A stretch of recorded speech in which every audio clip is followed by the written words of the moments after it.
사랑하는 성도님들, 우리는 지금 고난주간을 보내고 있습니다. 고난주간이 어떠한 주간일까요? 예수님께서 십자가에서 달려 죽으시기 전 마지막 한 주간 동안에 예수님이 사셨던 그 삶과 행적에 대해서 우리가 기념하고 묵상하는 그러한 시간입니다. 종료주일에 예수님이 예루살렘에 입성하셨어요.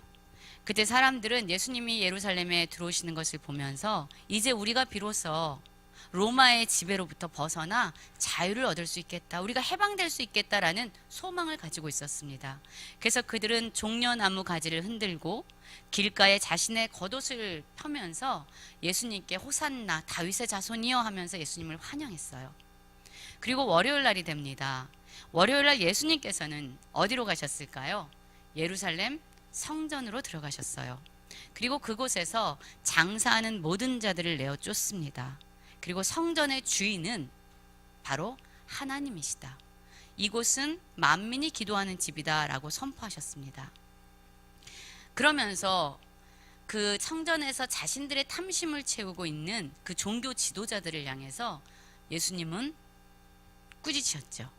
그리고 나서 화요일 날이 됐을 때 예수님은 제자들과 함께 성전에 올라가서 여러 비유와 교훈을 말씀해 주세요. 그리고 나서 바리새인들, 서기관들, 사두개인들과 많은 논쟁을 하게 됩니다. 그리고 감람산으로 올라가셔서 제자들에게 종말에 대해서 말씀하시면서 깨어 있어라 라고 그들에게 교훈의 말씀을 해 주시지요. 그리고 나서 수요일이 됩니다. 수요일 날에 어떤 일이 일어났을까요? 예수님의 제자였던 가룟 유다가 마침내 예수님을 팔기로 결심을 하게 돼요.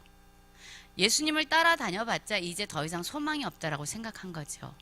돈 몇 푼이라도 받는 것이 낫다라는 생각을 했겠죠. 그래서 대제사장들에게 가서 은 30을 받고 예수님을 넘겨주겠다라는 계획을 세우게 됩니다. 그리고 목요일 날이 됩니다. 예수님은 제자들과 함께 유월절 만찬을 하시고 마지막 식사를 나누세요. 그리고 이 자리에서 떡과 잔을 나누시면서 성찬에 대해서 제정을 하세요. 그리고 친히 제자들의 발을 씻겨주시면서 섬김의 본을 보여주십니다. 그리고 어디로 가시냐면 겟세마네 동산을에 올라가셔서 우리가 잘 알고 있는 기도죠. 나의 원대로 마옵시고 아버지의 원대로 되기를 원합니다 라고 기도하시면서 땀이 피가 되도록, 핏방울이 되도록 예수님은 간절히 기도하셨어요. 예수님에게도 십자가의 죽음을 마주하는 일은요, 결코 쉬운 일은 아니었습니다. 그러나 그 기도의 자리에서 예수님은 모든 것을 이루셨어요. 십자가로 향해 나아갈 수 있는 힘을 얻으셨고 능력을 얻으셨던 겁니다. 그리고 그때에 가룟 유다와 함께 예수님을 잡아가려는 그 군병들이 오죠. 그들은 예수님을 잡기 위해서 검과 뭉치를 가지고 예수님께 나와서 예수님을 끌고 잡아갑니다. 그리고 예수님은 끌려다니면서 신문을 받으시기 시작합니다. 그리고 마침내 금요일이 됩니다. 이 금요일 날에는 어떤 일이 일어났을까요? 예수님이 많은 고난을 당하시고 십자가에 달려 죽으시는 그러한 날이죠. 밤새도록 신문을 받으셨습니다. 그리고 빌라도와 헤롯에게 재판을 받으셨어요. 예수님은 사람들에게 조롱의 대상이 되었습니다. 그리고 군병들은 예수님을 채찍으로 때렸고 조롱했어요. 예수님의 옷을 찢었습니다. 그리고 예수님은 무거운 십자가를 지고 머리에는 가시면류관을 쓰고 골고다 언덕에 올라가셨어요. 그리고 오전 9시경에 십자가에 달리셨고 오후 3시에 내가 다 이루었다 라고 말씀하신 이후에 숨을 거두시게 됩니다. 그리고 예수님이 운명하신 이후에 아리마대 요셉은 예수님의 시신을 가져와서 장사를 지냈습니다. 그리고 토요일입니다. 예수님의 시신은 무덤에 머무셨습니다. 기다림의 시간이었어요. 그리고 마침내 주일이 되었습니다. 주일이 되었자, 이 아침이 되자, 새벽이 되자 예수님은 죽음에서 부활하셨습니다. 이른 새벽에 여인들이 예수님의 무덤가에 갔어요. 그러나 그 무덤은 비어 있었고 천사들에게 그가 살아나셨느니라 라는 말씀을 듣게 됩니다.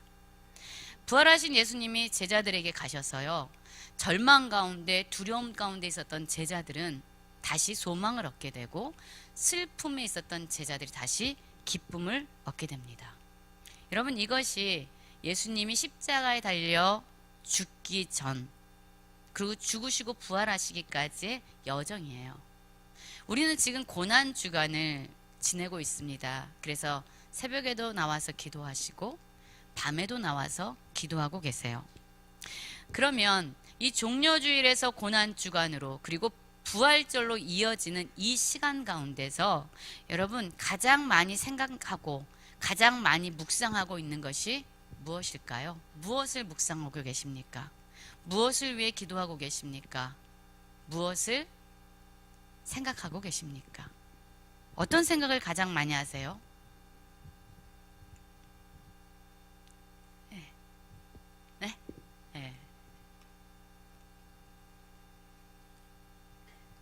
사실 고난주간 하면 예수님이 십자가에 달려서 이렇게 고통받는 그 모습을 우리는 가장 많이 생각을 하게 됩니다. 그래서 막 너무 힘들고 무겁고 가슴이 아린 그러한 일들을 많이 생각하곤 해요. 하지만 저는 이런 생각이 듭니다. 예수님의 고난이 깊어질수록 우리를 향한 예수님의 사랑이 얼마나 강하게 빛나고 있는지. 여러분, 부모님들이 자식을 위해서 희생할수록 자녀를 향한 사랑을 증명해내고 있는 겁니다. 예수님은 이 십자가로 나아가는 모든 길 가운데서요, 무엇을 말하고 계시는 걸까요?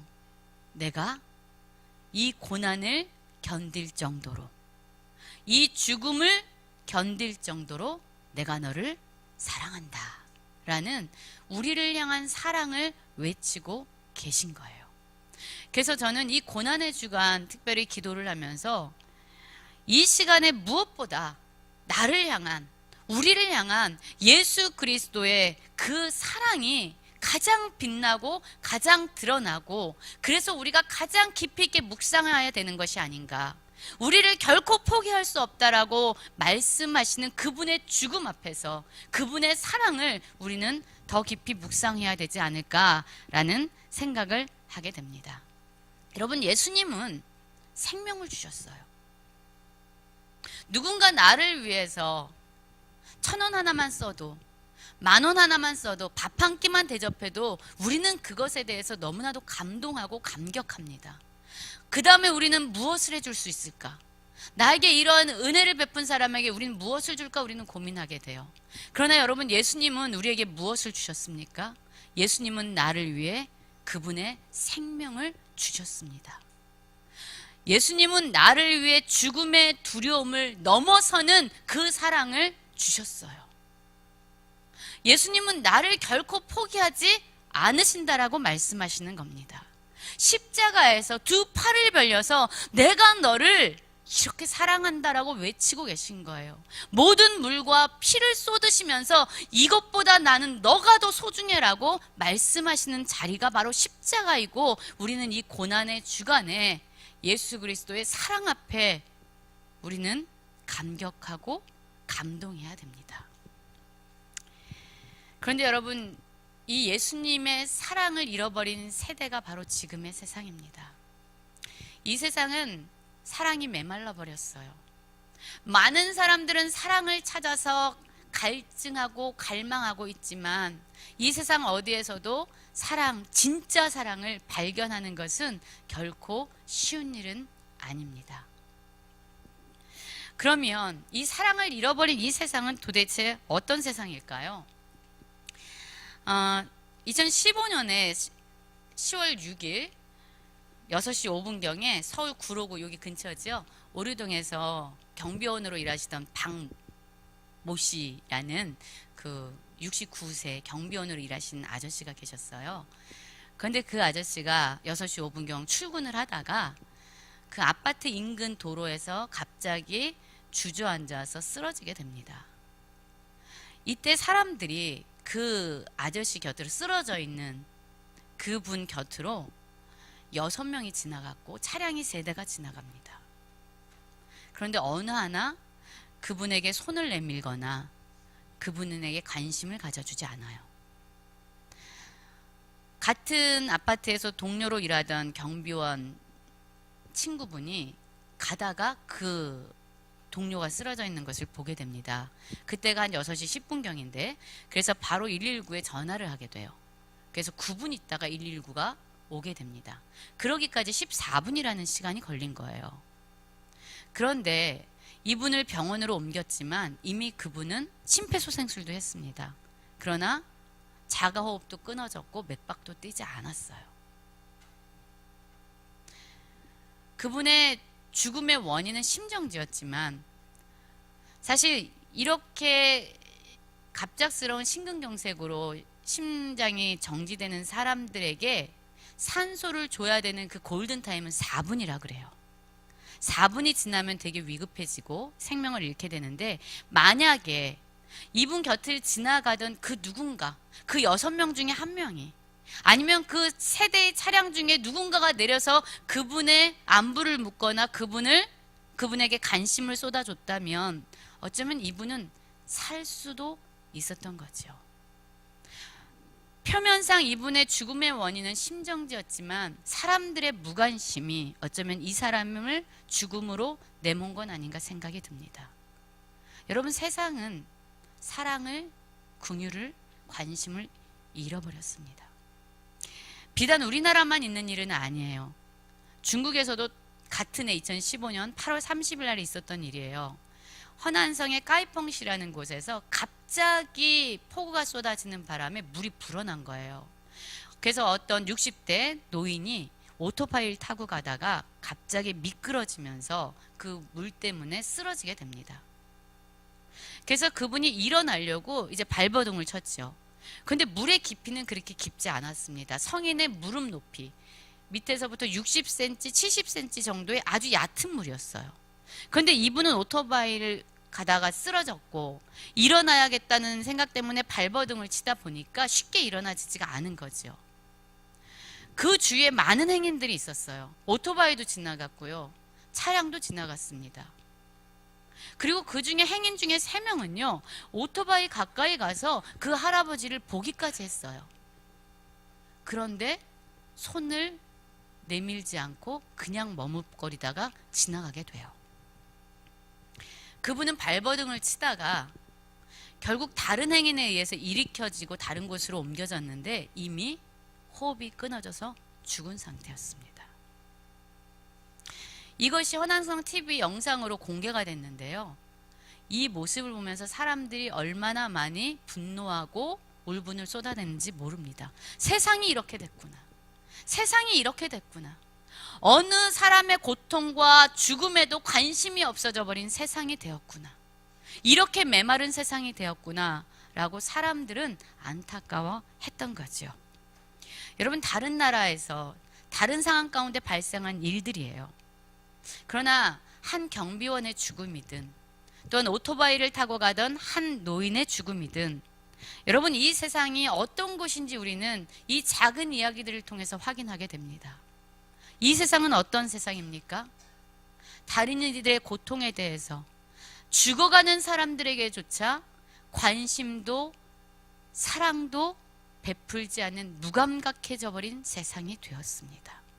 만약 이들 중에 한 사람이라도 딱 한 번만이라도 손을 내밀어주는 사람이 있었다면 그들은 죽음이 아니라 여전히 살아있을 수도 있는 세상입니다. 그래서 지금은 이런 세상이에요. 나만 아니면 돼. 나만 안 아프면 되고, 나만 배부르면 되고, 나만 손해보지 않으면 되고, 나만 인정받으면 되고, 나만 슬프지 않으면 돼. 나만 고통받지 않으면 돼. 라고 나로 똘똘 뭉쳐져 버린 세상. 내 자식만 아니면 돼. 라는 그냥 내가 세상의 전부가 되어버린 세상이 어쩌면 지금 우리가 살고 있는 이 세상일 수 있습니다. 여러분, 우리는 삶을 살다가 보면 고통스러운 일을 경험하죠. 그렇죠? 슬픈 일을 경험하죠. 그러나 고통을 받는 일을 경험하는 것은 그냥 대수롭지 않은 일일 수도 있어요. 우리를 더 고통스럽게 하는 것은 뭡니까? 내가 이렇게 고통스러운데 어느 누구 하나 나랑 같이 아파해 주는 사람이 없다는 것을 느낄 때, 나는 이렇게 슬퍼서 울고 있는데 어느 누구 하나 나의 슬픔과 함께 울어줄 수 있는 사람이 없다는 걸 느낄 때 우리의 마음은요, 더 무너지고 더 고통스러워집니다. 여러분은 어떠세요? 자, 그런데 여러분, 우리는 이 지옥 같은 세상, 나만 아니면 되는 이 세상을 살아가지만 이 세상에서 우리를 결코 포기하지 않는 분이 계세요. 내가 울 때 함께 울어주는 분이 계십니다. 내가 고통에 신음할 때에 나의 신음소리조차 귀 기울여 듣고 계시는 분이 계십니다. 내가 주저앉아서 그냥 부르짖을 때 내 부르짖음에 응답해 주는 분이 계십니다. 어느 정도로 우리를 사랑하시는 분이냐면, 내 생명? 너를 위해서라면 내가 다 줄 수 있어. 너가 나의 전부야. 라고 말하면서 스스로를 십자가에 내어 던진 예수님. 그분이 우리에겐 계십니다. 그래서 이 지옥 같은 세상을 우리로 하여금 천국이 되게 하시는 분이에요. 그 사랑 때문에 우리를 살게 하는 분이에요.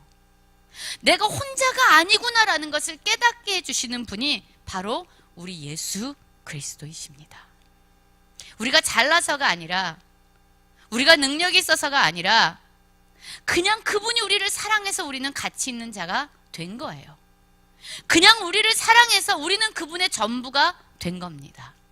여러분, 믿으십니까? 하나의 실화를 또 얘기해 드릴게요. 우리나라 6.25 전쟁 중에 있었던 실화입니다.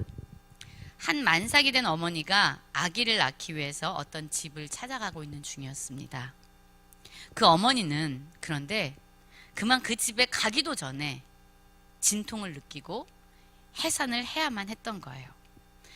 그런데 이 추운 겨울에 아무것도 가진 것이 없었던 이 어머니는 이 아기를 낳기 위해서 여러 곳을 좀 찾다가 겨우 다리 밑 어느 장소에 자리를 잡아서 아기를 혼자 분만하게 됩니다. 얼마나 힘들었을까요? 그 추운 겨울에. 그 추운 겨울에 아무도 도와줄 리 없는 그 가운데서 어머니가 혼자 아기를 낳고 그 모든 것을 다 처리했어요. 근데 문제는요, 이 추위였던 거예요. 아기가 얼마나 춥겠어요. 이 엄마가 자기 추위보다 이 아기가 얼어 죽는 게 더 걱정이 됐겠죠. 그래서 이 엄마는요, 자기 옷을 다 벗어서 이 아기를 콩콩콩콩콩 싸서 그 아기를 덮어주게 됩니다. 어떤 일이 일어날까요? 해산 후에 그러지 않아도 고통스러웠던 이 아기 엄마는 추위에 얼어 죽게 되고, 그 아기는 이제 혼자 울고 있는 거죠. 그때 때마침 그 다리 근처로 미군 장교가 지나가다가 기름이 다 떨어진 거예요, 차에서. 그래가지고 부대에다 연락을 하고 이제 도움의 손길을 기다리면서 차에서 내려서 그 부군을 이렇게 배회하고 있었던 거예요. 그런데 갑자기 애기 울음소리가 응애 하는 소리가 들린 거죠. 그래서 이 사람이 그 소리를 따라서 다리 밑으로 가서 보는데 기가 막힌 장면을 보게 되는 겁니다. 어머니는 아기를 낳고 옷을 다 벗고 추위에 얼어 죽어 있었고, 어머니의 옷으로 겨우 추위를 피한 이 아기는 울고 있는 거죠. 그래서 이 사람이 생각을 하게 된 거예요. 아, 하나님께서 이 내 차에 기름을 떨어지게 한 것이 이 아이를 살리기 위함이구나. 그래서 이 아이를 데려다가 미국에 데려가서 양자로 삼고 이 아이를 키우게 돼요. 그래서 이 아이가 훌륭한 성인으로 자라게 됩니다. 이 아들이 얼마나 궁금했겠어요. 내 출생은 어떻게 됐을까? 내 어머니는 어떤 어머니까? 궁금해하고 있었던 그 찰나에 양부, 이 아버지가 어머니가 너를 어떻게 낳았고 너가 어떻게 발견됐는지 이야기를 들려주게 돼요. 그래서 이 아들은 마침내 한국에 와서 어머니의 무덤을 찾아가는 거죠. 이 아들이 그 어머니 무덤 앞에서 어떤 일을 했냐면 자기 옷을 벗어서 무덤 위에 덮으면서 울음을 터뜨립니다. 그러면서 이렇게 얘기하는 거예요. 어머니, 얼마나 추우셨어요. 나를 살리기 위해 어머니는 자기 목숨을 내놓는 그런 희생을 치르셨군요. 어머니, 나는 어머니의 사랑을 받았으니 이제 나는 이 사랑을 굶주린 사람들, 추운 사람들에게 전하는 삶을 살겠습니다. 라고 어머니에게 결단을 하게 됩니다. 여러분, 어머니의 고통이 깊을수록 이 아들은요, 그 사랑을 먹은 거죠. 어머니의 고통이 무겁고 힘겨울수록 이 아들은 그 자리에서 그를 향한 어머니의 사랑이 얼마나 깊고 위대한지를 깨달아 알게 된 겁니다. 저는 이번 고난주간을 생각하면서 사실 이 한 사람의 어머니가 자기 아들을 위해서 목숨을 내걸고 옷을 벗어 덮어준 것, 여러분 이건 우리에게도 있을 수 있는 일이에요. 우린 다 자식을 사랑하잖아요. 그런데 여러분, 우리에겐 누가 있습니까?